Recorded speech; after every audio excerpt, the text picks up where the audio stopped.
This incident occurred after my husband, myself, and our 3 children and I had moved up to some land that we purchased on Sugarloaf Mountain, west of Boulder, Colorado. My husband at the time managed a tavern and had purchased the 5-acre silver mining claim for a song from at the bar and on a paper napkin. We built a tiny 12 by 16 cabin and squeezed ourselves in there on the south side of the mountain, about 2/3 of the way along the original little mining road. The cabin was on only level land, on a heavily treed and rocked parcel. The north side of the cabin snugged right up against the mountain slope, with pine trees all around. That side was 2 plywood sections high, which would have put it a hair over 16 feet. We had an oversized plywood platform, bunk bed, in the northeast corner of the cabin, which we adults and our baby daughter on the first level, and the 2 boys on the upper level. We put in a little window up there for them, for air, and put in an inside shutter on it, so they could close it when it got really cold, which sometimes it did. It did reach 40 below the very first winter we were there. I think it was during the second autumn there, so it would have been 1971. Our then 5.5-year-old son claimed he had heard the sound of footsteps in the early evening after hearing a really strange sound. Definitely an animal, but he had no words at that age to describe it. He said that it sounded like a call of some sort, and bigger than an owl. Some kind of hooting, I guess. Then, he heard some noises close by, rustlings, etc. When he looked up, through the open shutter window, he explained that he looked right into the face of a monster. All I know for sure is that I'll certainly never forget his terrified screams. When he did calm down, he described it as dark and very hairy, and a funny face and glowing eyes. It turned and ran away as soon as he began screaming. His brother, 2 years older, slept through the entire incident, until his brother's shrieks woke us all. With the ground sharply slanted up, we figured something would have to have been just about 7 to 8 feet tall to peer up into that upper window. Not being trained trackers, we found no evidence the next day, but our son, who at this time is now almost 35, swears to this day that it was Bigfoot that he saw. And I have always believed him, since there was no way in the world that, at his age, he could have made up that precise and auditory and visual image or his terror.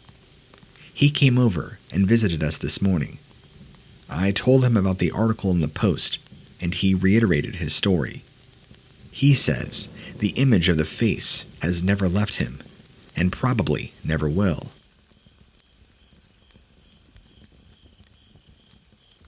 My name is Leona. My son, his wife, a friend, and I saw a Sasquatch on August 10th of 1990, 11 a.m., on a bright sunny day in Larimer County, Roosevelt National Forest, about 25 miles just northwest of Fort Collins. I suppose the nearest highway would be Highway 34. That goes through Loveland, about 20 miles away. We had bought a small piece of property and were building a bridge across Buckhorn Creek. We took a break, and my son, Dallas, was scanning a mountain to the west of us with his binoculars when he saw it. My daughter-in-law grabbed the binoculars and looked, and she said, "It's chasing some deer." Then, "Oh my goodness, Mom, it's got knees." She said it ran into a group of pine trees. I got my binoculars, and we stood, quietly, and waited. Several moments go by, and it leapt out from the trees and went running across the face of the mountain. I swear, that thing could run like the wind. And this was rugged terrain, but it had a very strange, distinctive gait. The friend that was with us saw it without binoculars. I guarantee you it was not a fake. There is zero possibility that it could have been. No human could run that fast, especially in a costume if this was, and especially across that rugged mountain, and it was at least 7 feet tall. What is puzzling is that it did not seem to fit with things I have read about them. This one was pitch black, not reddish brown, and it was seen in bright daylight. It was the middle of the day. It was chasing deer, which I thought would rule out it being a vegetarian. Another thing that I thought was very interesting was that a huge bird, perhaps a vulture of some kind, kept circling around where the thing was. Like maybe it was waiting for it to make a kill. My son insisted that it had a tuft of snow-white hair on its head. We didn't report the sighting because, well, we didn't think anybody would believe us. Plus, we didn't want some gun-happy nuts trying to hunt it down. My husband and I have been living out here ever since that time, and we've been staring at the same mountain for years, but we've never seen another one. Nevertheless, I feel truly blessed that I got the chance to see one of these creatures that are apparently so elusive and by many claim don't exist.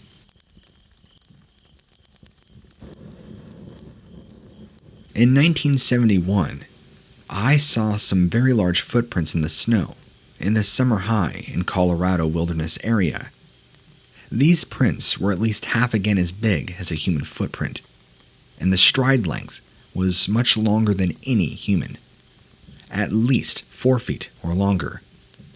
They looked exactly like human prints. They were not bare. I recognized those. They proceeded across several small remaining snow patches on a mountainside meadow. There were about a dozen or more clear prints. I saw none on the ground between the snow. The ground was firm and damp. I saw no other suggestive evidence, but was not searching for any. I was scared and wanted to get out of there ASAP. I wondered if they may have been human and had enlarged, spread out by heating and melting, cooling and refreezing. That does occur at that time of year in the little snow patches, but the detail was fairly preserved, and one would think that any melting and refreezing would blur those details. The possibility of this phenomenon should be closely examined. Somebody should walk through the summer snow patches barefooted, then observe the prints for a number of days during the summer, when this melt and refreeze process does occur. If the enlarging of the prints and spreading of the stride does not occur, I assume these prints I saw were clearly not human. If they do spread out, maybe somebody just walked through there barefooted. I wondered if it was a hoax, but the area was quite remote, and the perpetrator would have to know somebody would pass that exact spot. I don't recall if we were on an established trail or just wandering near our campsite. Also, if it was a hoax, why would they put the prints in the snow, since one could not predict exactly when it would melt in the unpredictable summer weather? I have no particular interest in the existence of Sasquatch, but as a scientist, I am curious. Having seen these prints with my own eyes, I definitely believe it is possible. There were 2 friends who were with me, and we all saw the same thing. I am now 46 years of age, and was in high school at the time that I saw this. We normally walk our dog off lead, but entering the start of the hike, at the west entrance, my wife and dog were immediately on high alert. My wife wanted our dog on lead, as she was spooked. By the way, this was the western side of the railroad grade trail, above Chalk Lake. So, after approximately a quarter mile, I noticed animal droppings that appeared large human-shaped under the uphill undergrowth, spaced every 10 to 20 feet. I even commented on the size and shape of the droppings with my wife, and we agreed. They couldn't be human, as there were too many, and under the branches of the uphill side. We discussed how they appeared to be marking a territory. The droppings continued for maybe 150 feet. We continued down east on the trail. At about the half-mile mark, a deer startled us, running from the uphill side across the trail and down the other. My wife was spooked, and we turned around to go back. As we neared the spot where the droppings were, I spotted a single footprint on the uphill side, partially hidden by branches. I took pictures using my water bottle and shoe, size 10 for comparison. I wanted to spend more time, but my wife and dog were very agitated. I spent 5 minutes searching for a rock, or a log, or anything that would fit in the form of the print, thinking it must have been a rock to have left such a deep, clear impression. No such luck. We left in a hurry. There was also no unusual smells. No other bikers or hikers on the trail that day. Our dog was, for whatever reason, on high alert the entire time. He is a Kelpie cattle dog, very intelligent, very well trained, and very intuitive to his surroundings. We all have spent time hiking in bear country and are very comfortable in the bush. There's no other reason why our dog would be on such high alert. Something was with us that day, or close by.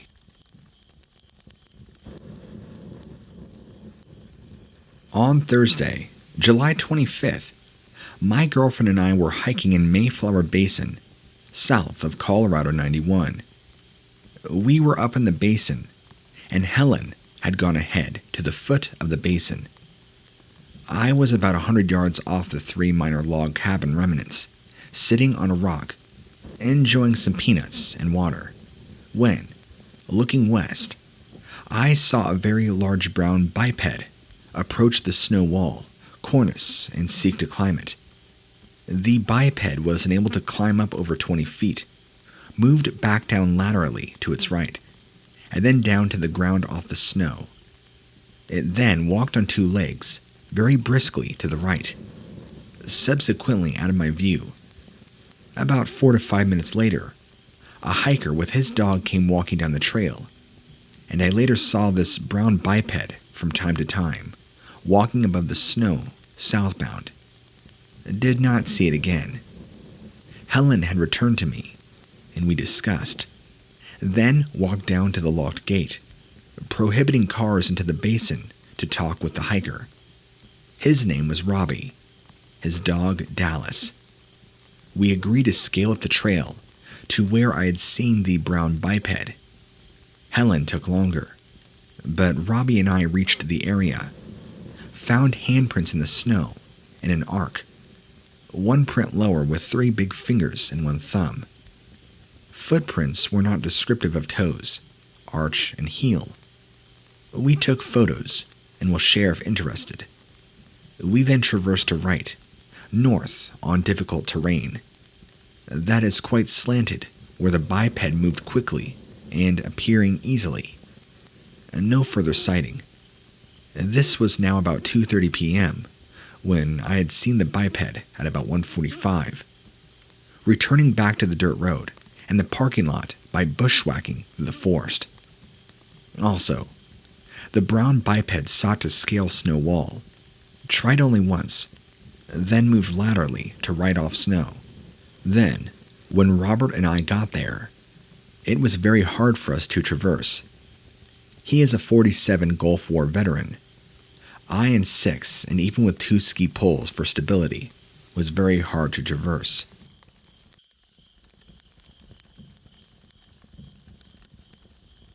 On Friday, March 12th, right around 6 p.m., I was going home from the store, and when I began to turn off the highway, I noticed something was waiting down on the side of the highway, near the creek, about 40 yards ahead of me. So at that time, instead of turning, I went on toward it to see what and if I was really seeing what I thought I was seeing.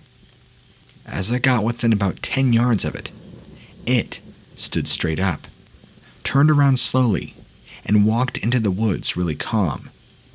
At the time, I couldn't believe what I just saw. The thing was very large, dirty white, taller than the street sign that was near, and furry. I could tell it was not human or anything I'd ever seen before. It scared me so bad that I had tears in my eyes and began shaking at the time. Then, I went straight home and told my husband about it. My sister-in-law actually had seen something white stand up from behind the dog pen that was also whitish, looking back in the 90s. My husband's cousin seen something black squat down behind a tree about 3 miles to the woods from where I seen my sighting, and there are also old tales that my husband has told me about something that people said used to live in the old mines that is now a hunting club that was whitish looking and looked about 7 to 8 feet tall. They called it Bozo, and he has heard several other people talk about seeing something similar within this area.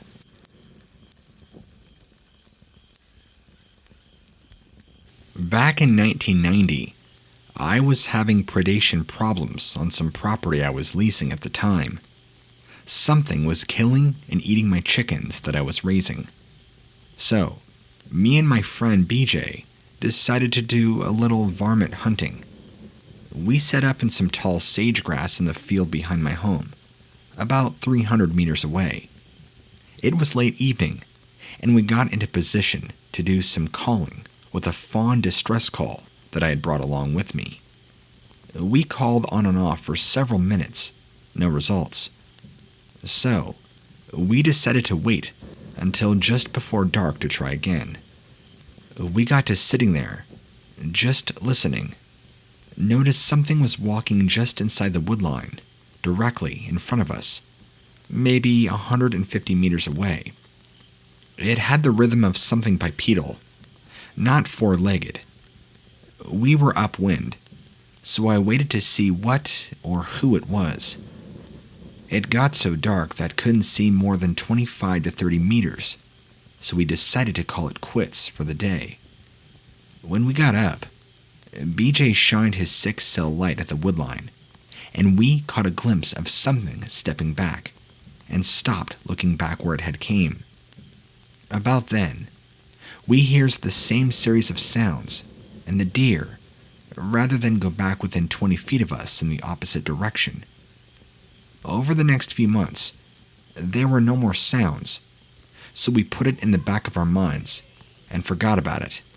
Deer season came, and we decided not to hunt the area alone, but to go ahead, and the same stench as that night, months before, and the closer we got to the place where the deer had been, it got worse. Upon arriving, the deer was gone. You could see it where it had lain, but it was nowhere to be found. There were no drag marks in the leaves, so whatever had moved it had actually lifted it from the ground and carried it. There are no known predators here larger than coyotes or bobcats. The deer weighed around 100 to 125 pounds, so whatever it was large. This all occurred 1.5 miles southeast of Alabama, on a property owned by Mr. Gregg.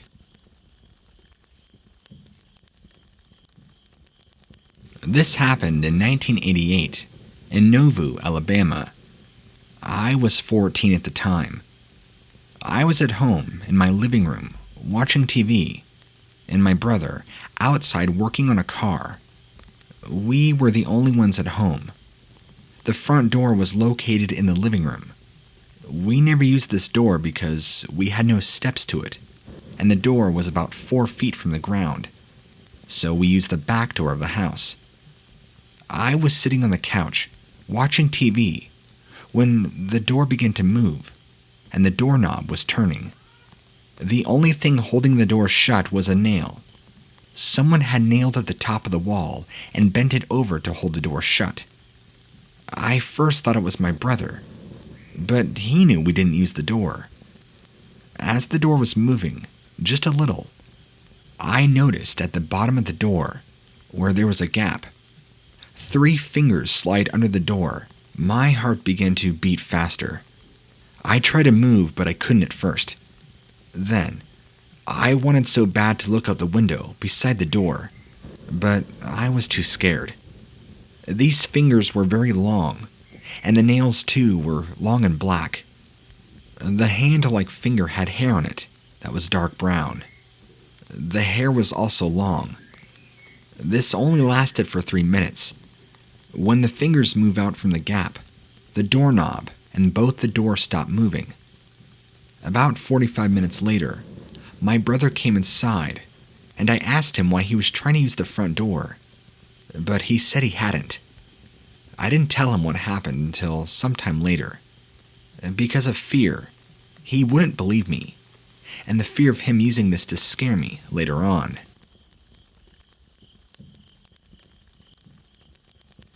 I was canoeing on the Sipsy River here in Alabama. It was dusk as I was pulling out of the river, and I was trying to hurry, getting all my gear in the car before it got dark, as it was about a 60-yard walk up this steep hill to where my car was. Just as I was flipping the canoe up to put on my shoulders, I heard this very loud whoop, whoop, whoop. Then a pause, followed by 3 more whoops. I've been in the woods enough to know that it was not an owl, or like any sound that I've ever heard of, come to think of it. Too loud and far too powerful. It felt like it came from about a quarter to a half mile away. It scared me. You've never seen a guy hustle a 75-pound canoe on their shoulders and practically run up the hill. I didn't even tie it up on the property until I got up to the highway. The weird part was, I had been watching the Monster Quest series, and the month before had come down to the same river, and thought, this area looks just like the stuff they used to show in the Pacific Northwest, where those Bigfoots are. Wonder if there were ever any Bigfoots in Alabama. So I did an internet search, and it surprised me to find out that the whole website is about Alabama Bigfoots. Those sounds I had heard sounded just like the whoops you have on the BFRO. Of course, after watching those shows, it could have been somebody doing that call, but I'd emailed the Alabama research people. They said they did not have anybody working that area at the time. And this was in August of 2010. Over the last year, I have had a few unusual moments in this area. No sightings, but, well, I'm short on time. The whoops were the important thing. Scared me to death.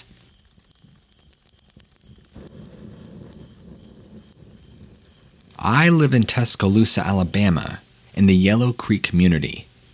My husband and I heard screams in the woods from some kind of animal that is so loud, and it has a long guttural yell that sounds like a man.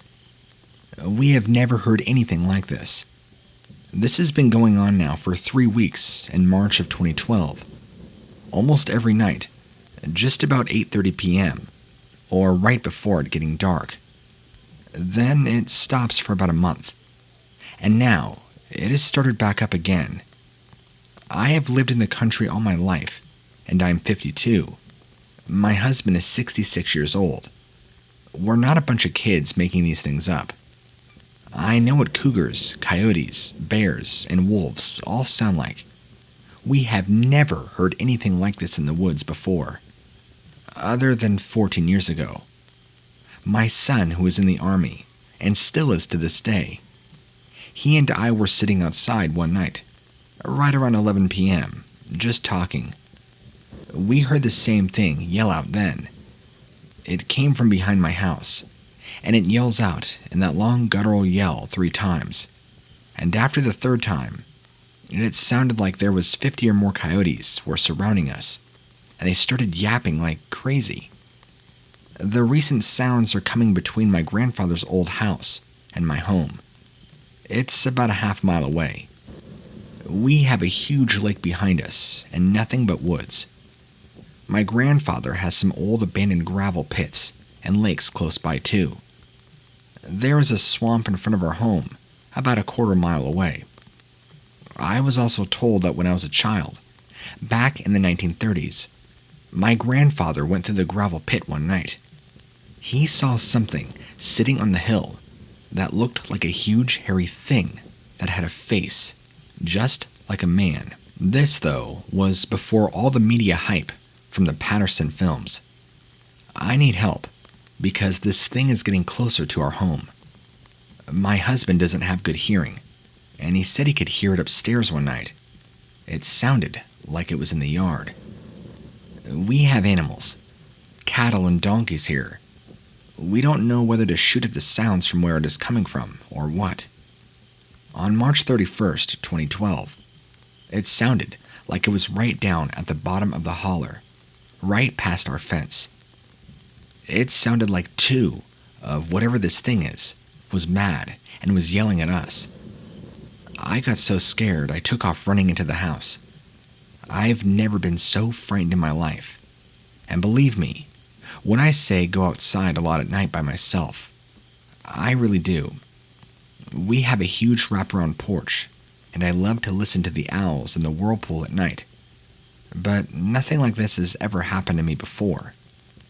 Last week, I went to put my puppy up for the night in our garage.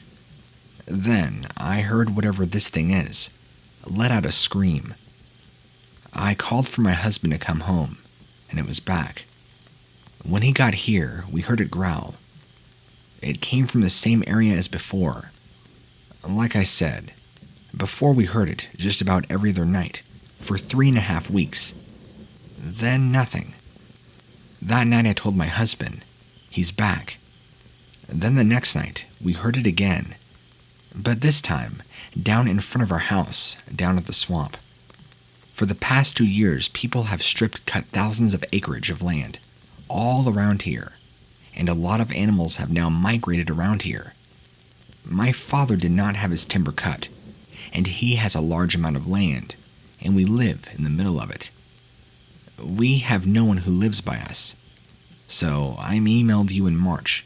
As you know, when you start talking about something they have never seen or heard, everybody thinks you're crazy.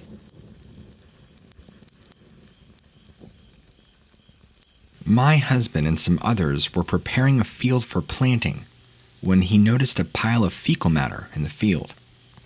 He walked over to it and stated that he wondered what might have made such a large pile. As he looked around for horse or cow tracks, another person walked over to it and said, "Look at the size of those footprints." They all began looking around and found tracks coming out of a grassy area onto a nearby dirt road. The tracks went about 20 feet, then turned sharply left into the freshly plowed field, plowed the day before.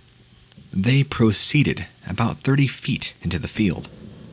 There, you could tell where it paused to squat, repositioning its feet to do so, and did its business.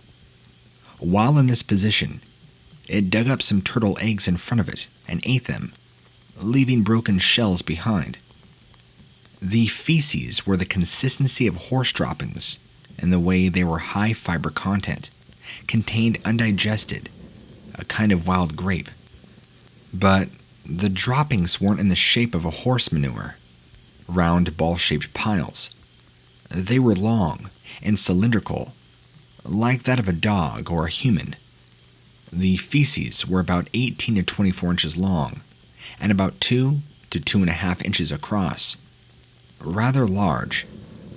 The tracks then turned left again into an area of tall grass, small pines and other small trees that lined a field at the edge of the woods. I was not able to follow them very far due to dead branches, briars, and undergrowth that blocked my progress. Plus, I was wearing only sandals, shorts, and a tank top, not prepared to trek through the woods. I took pictures of the tracks and the feces with the yardstick for size comparison. I also took a specimen of the feces and turtle eggshells, which are still in my freezer. I have a cast of a left and right foot. The right one broke trying to pick it up. but is still in pretty good shape. The left one is completely intact. They measure approximately 18 inches long, 8 inches wide at the toes, and 4.5 inches at the heels. The stride measured 3 feet from toe of 1 foot to the heel of the next step. Each foot is 5 toes. A human-like large toe on the inside of the step, and each toe following being smaller than the last. There is an arch to both, showing it is not flat-footed. I took these samples to the University of Alabama and showed them to a professor who's an anthropology professor in forensics. I walked away disappointed to hear him insist that what I had were bear tracks. But he had been on a bear trip since I had spoken to him a few days prior about my finding. When I arrived at his office, before he even looked at the cast, he was talking bears and showing me books and pictures of bears and bear tracks. I tried to say bears don't have a big toe, but he tried to make up reasons that these tracks of a bear had a big toe. I realized this person was not going to believe what he was looking at. It either frightened him to think it was a possible Bigfoot out there, or he was embarrassed to say he didn't know what it was. Just a bear. Well, there's our encounter of a track sighting. And here's something else. My daughter used to drive through the area as a shortcut, but after seeing a very large figure on the side of the road at around 3 in the morning, now she goes the long way around after dark. She described it as being a hairy creature on 2 legs, in an upright stance, around 10 feet tall. She did not reveal this info until after the tracks were found, for fear that people would think she was crazy. Then, I read several sighting reports, and one dating back to 1999. I'm still bummed out that it was in the same general area. Freaky. And then, since the sighting of a man who lives in the area also claimed that something big picked up his chicken pen and carried it around 40 yards into the woods, and all of his chickens are gone. A man who grew up in this area stated he saw it as a child, but nobody would believe him back then.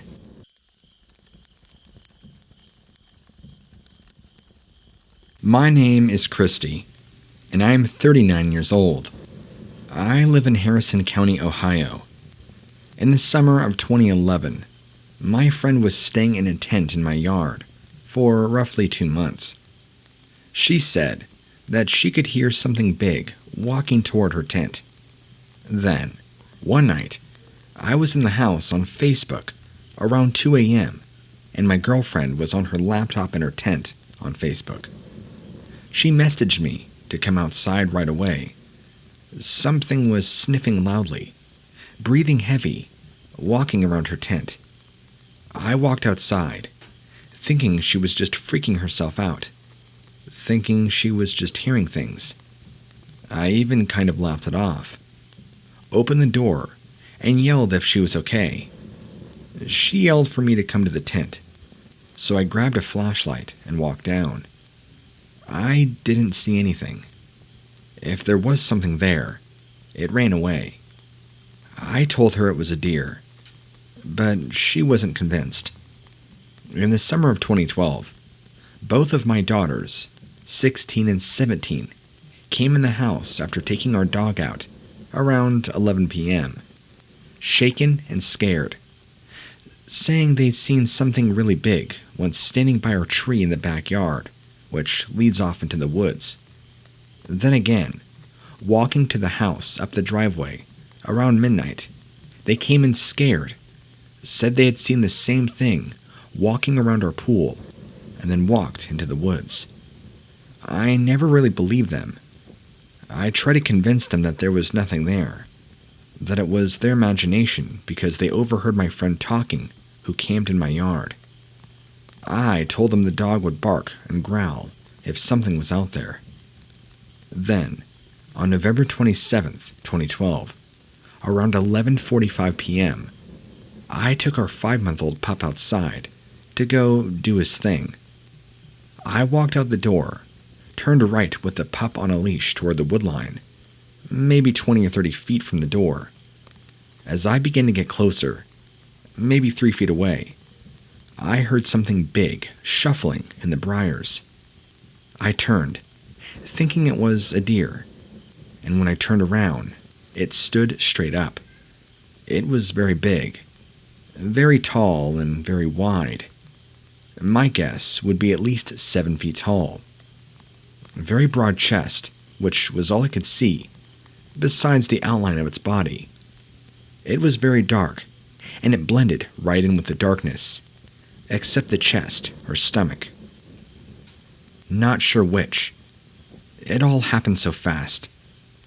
As it stood up, that part of it was light and showed up in the moonlight.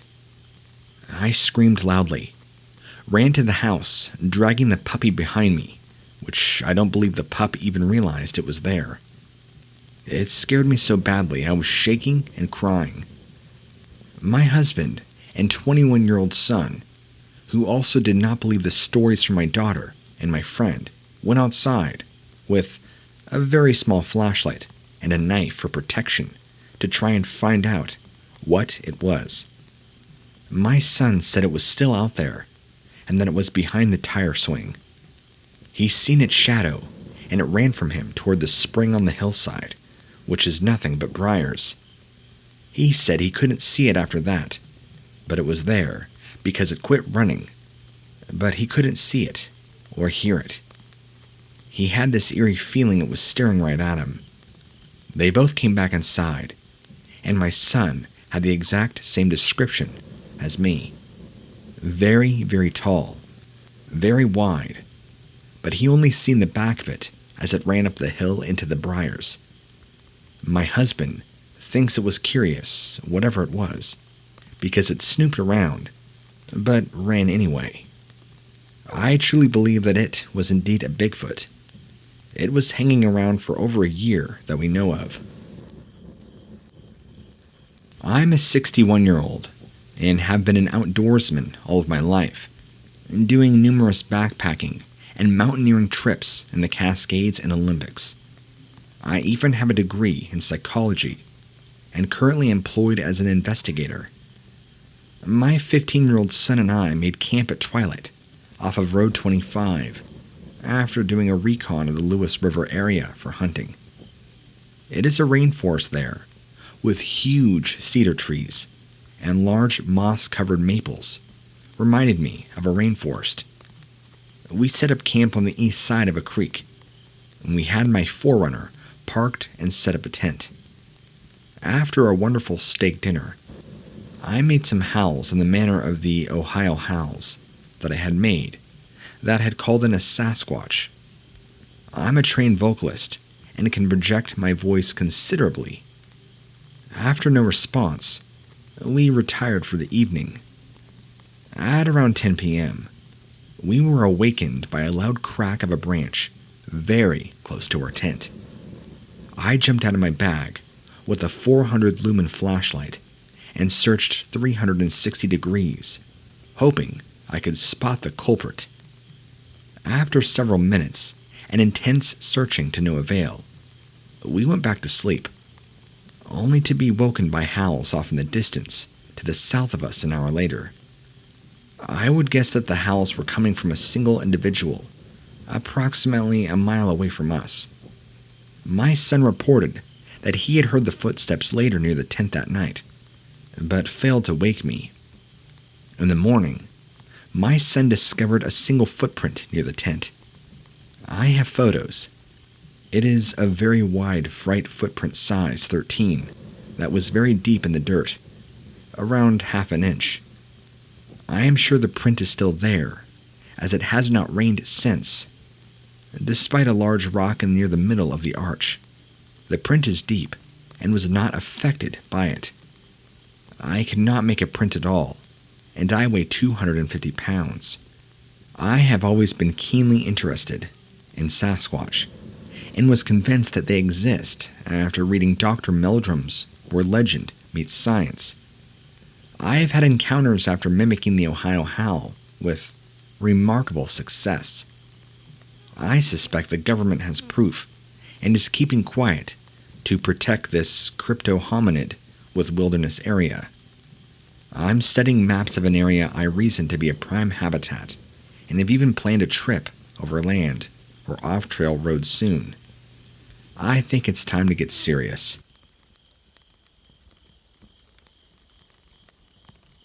This is an excerpt from a short story that I wrote about this hunting trip for mostly my family. I am 64 years of age and have 40 plus years in law enforcement. Currently, I'm serving as chief of police. With hunting season not to open until the day after next, we were in no hurry and enjoyed the evening with a touch of good single malt Irish, talking about our past hunts and the one we were about to have. Lloyd and Davis would not arrive until the first day of the hunt, presumably because Dave had become domesticate sometime after the previous year's hunt and had to attend a retirement party before being allowed to leave the Valdez for camp. With the evening expanded and the toll of the day that had taken on us, we were in our sleeping bags and doubtlessly turning logs into sawdust by 11 p.m. The stove was stoked with fresh firewood, and all was good. About 2:15 a.m., I awoke feeling way too warm, unzipped my bag, slinging the top off, when I heard a resounding crack of wood striking wood, similar to a Louisville slugger solidly striking a large sound birch tree very close to the cabin. There being no one within many miles of us, my attention was now immediately focused on the sound.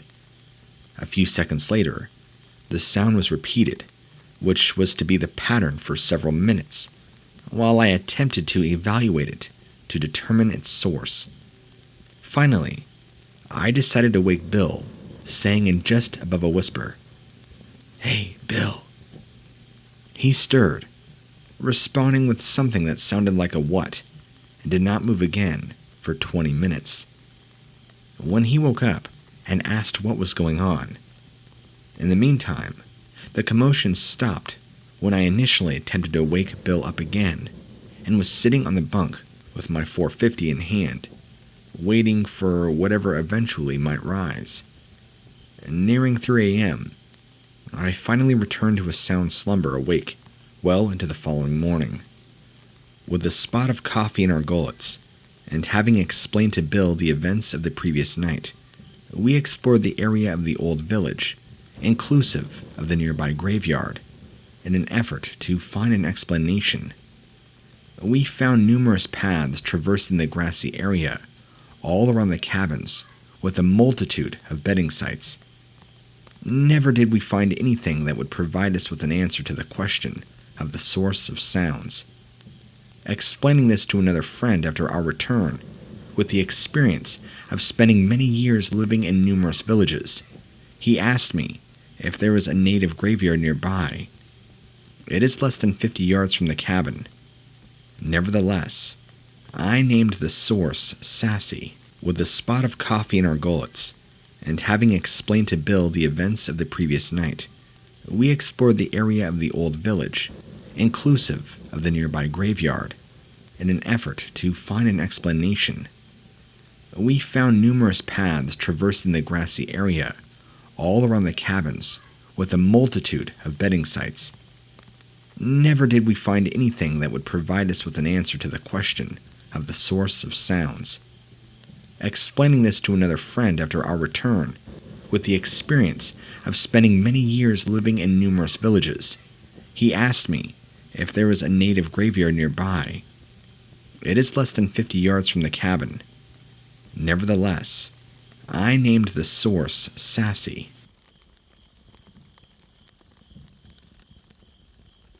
Around 6:45 p.m.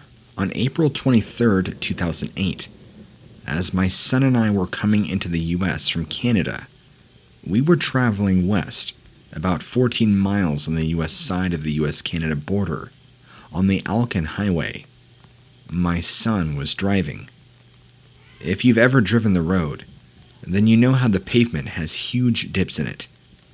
I suspect from the freezing and thawing of the foundation of soil under the pavement.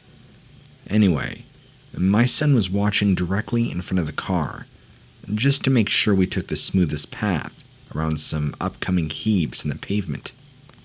I was watching further down the highway, as I had done on our entire trip. My hope was to catch a glimpse of a bear, moose, or some awesome wildlife of some kind. Anyway, we were on a slight descent down a hill, making a slight left corner and about to start up the other side, when I saw what I thought was a human crossing the road, may 3/10 of a mile ahead of us, and up then, a very slight incline.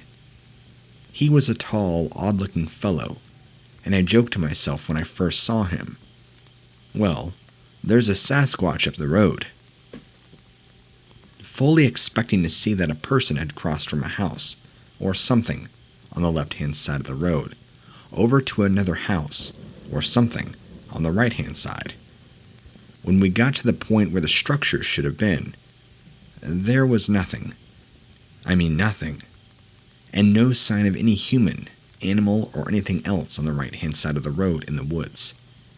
This thing was walking upright, just like a man would. Long arms, and what looked like a long neck from the side. It had a fairly long gape in his walk, arms swinging with each and every stride. It was all one color. I described it to my wife as the color of a Carhartt rust brown full coveralls. I called her first thing when we got self-coverage.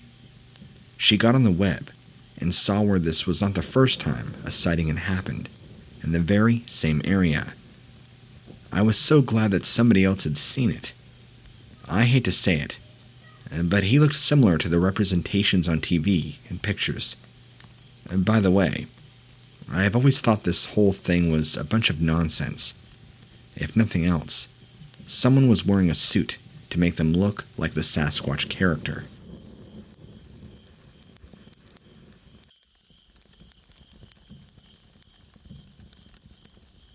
The sighting occurred in a high-elevation park meadow in the Fan Creek drainage in Yellowstone's northwest corner.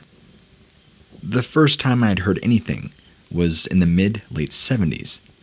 An outfitter and I were riding up Fan Creek in the northwest section of the park, up the drainage into Stellaria Creek. We heard a sound that just kept going and going. It was probably a mile away. It filled the entirety of the valley, kind of 1,000 like elk going to their death. I couldn't believe this thing had that much volume for that long a period of time. He had never heard anything like it, neither. A couple of weeks later, I was coming out from Sportsman Creek, taking a trail which comes out of Fan Creek. I was 11 miles back in, up high in supple pine fir meadow complex. I was on a steep side hill with horses and in woods, but down below, about 40 to 50 yards, there was a kind of fairly flat meadow with dense thickets. There were these low fir growths that have a centerpiece tree, and then everything kind of cone shapes to ground. They were about 20 yards wide or so. The horses were flaring their nose and snorting, like they do when a grizzly bear is real close. But I could see fairly good all around, and I could not see one. So I began looking down below me, and the horses were really agitated. They're wanting to get out of there. I held them, but only with effort. I looked down to see where Grizz was, and I saw a deer at the edge of the thicket. All at once it bolted and started jarring ahead, perpendicular to me. Right then, coming out of the other side was this thing that was running on 2 feet. It was black like a bear, and it had long arms and ran. I think I held it there 30 seconds, but it got scared and then came out. It ran, but not super fast.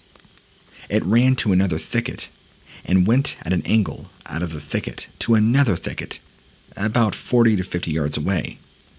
At this point, the creature was 75 yards downslope. It kept hitting these thickets, trying to get away from me. I've never seen a bear do that. They'll always take a straight line. The first thing I thought was bear, but right away, I realized this black shaggy thing wasn't a bear. This thing was smart. I've never seen an animal trying to pick up protection as it fled.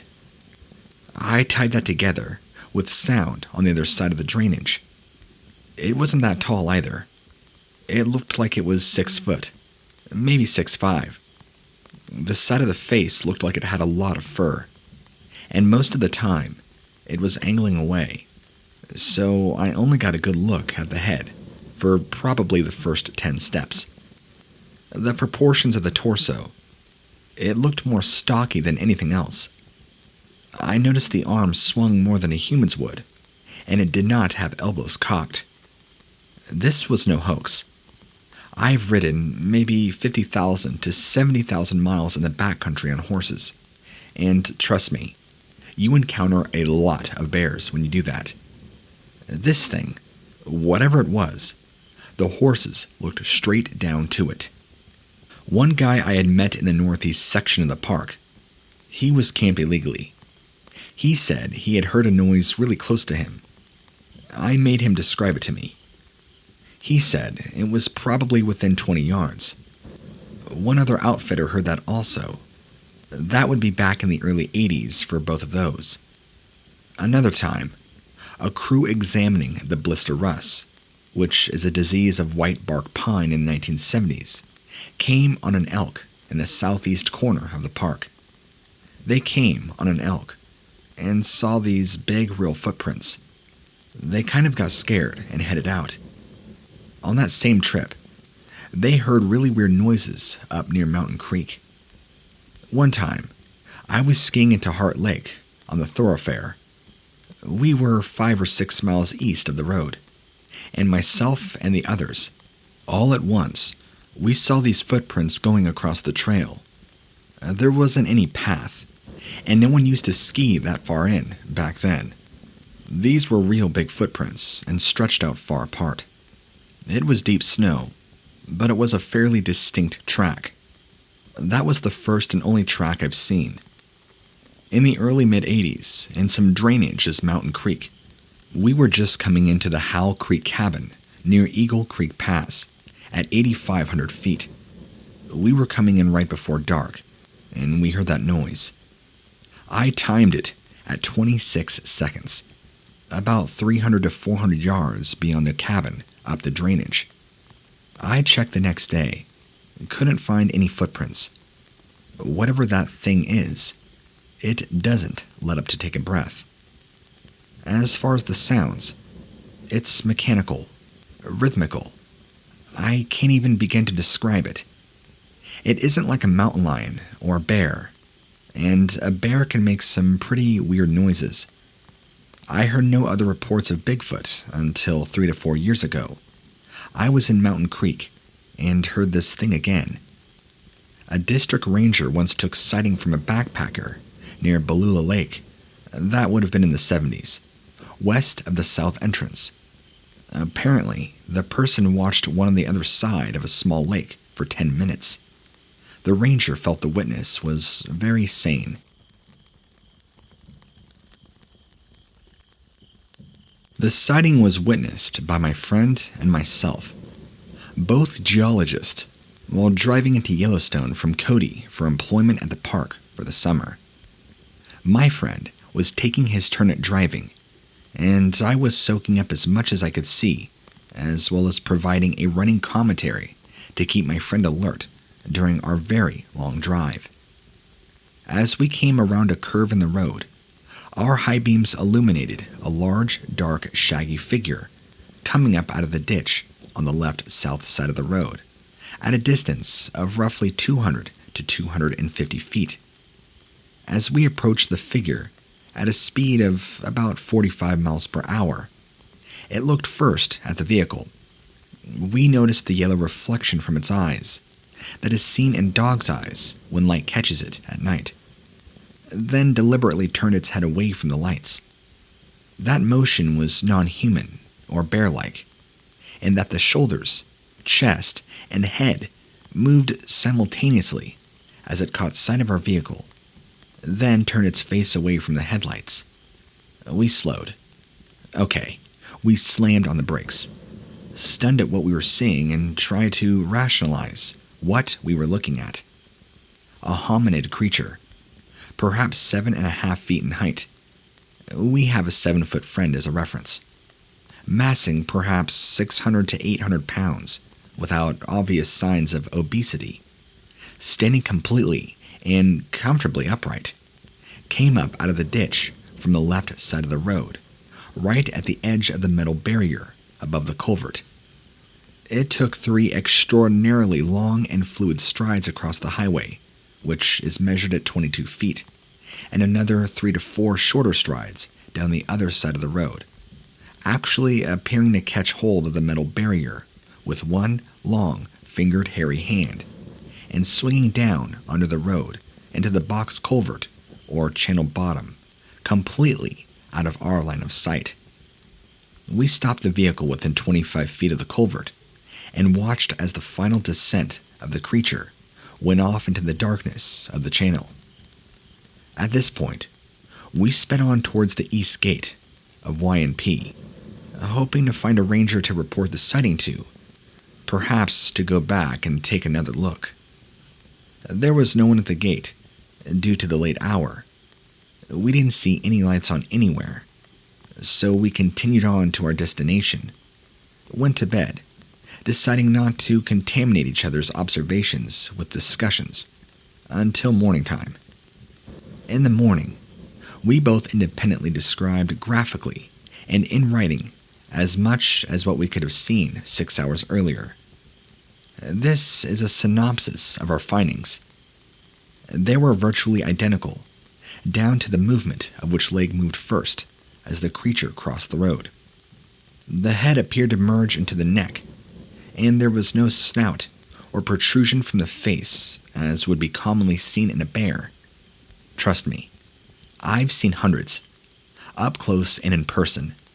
This was not some misidentity. The face was not clearly visible, and was only glimpsed for a moment.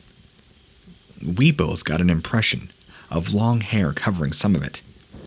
The nostrils were large and open, but neither of us were able to describe mouth or teeth. The eyes weren't exceptional, just the reflection of gold, like a dog's. What each of us can still describe, with great clarity in the size, shape, and unique fluid movement of the creature. It was big, 7 to 7.5 feet tall, but not much bigger than that.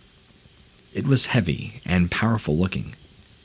In shape, it possessed a rather blocky, yet elongated head, slightly domed on top of the cranium, thick short neck, broad shoulders, full chest. It was square and longer through the torso and hips than a human is. As it walked across the road in front of us, the buttocks was clearly seen as a muscular mass moving under heavy, shaggy hair.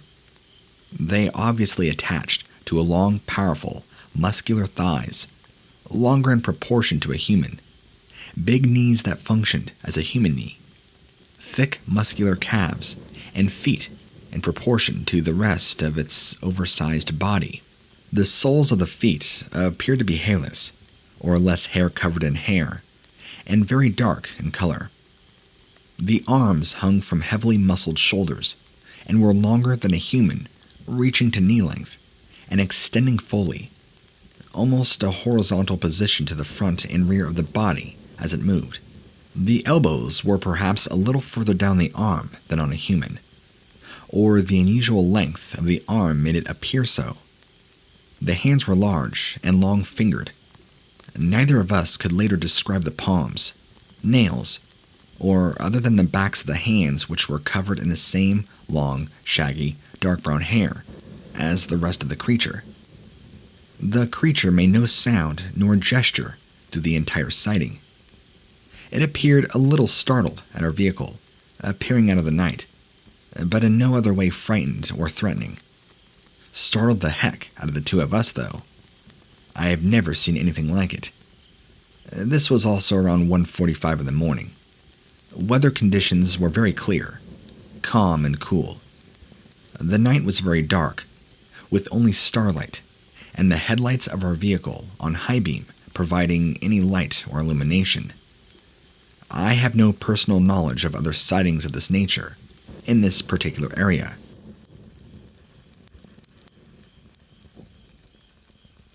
This happened in Yellowstone Park, on the east entrance into the park, coming from Cody, Wyoming direction. At the base of the mountain, the road crews had huge gravel piles that they were using in building this new road. I was looking up the mountain to see if I could spot bighorn sheep, as we had seen grizzly, and many other of the Yellowstone animals while driving the loop of the park.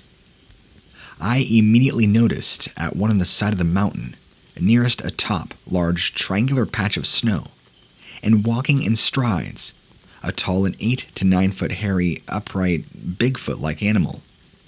It was so tall that you couldn't help but not see it. Then, it made 3 strides across this rocky terrain and stopped just above a green grassy-like area next to the snow.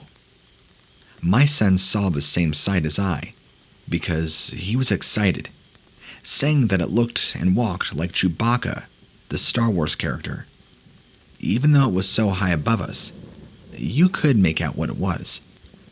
I'm only sorry that we couldn't stop and pull off, but the traffic was fast, and nowhere to pull off because of road crews. As we're driving out of the park, there was a lot of road construction involving the park roads. The work crews were all along the area in which I saw it high up, on the side of the mountain. There was a snow. I would like to know if there have been sightings of this thing in the area before. The flag girl on the roadside was not aware of any sightings, but I'm interested to find this out. Since my husband was driving, he was unable to see it, but my younger son saw the same sight as myself.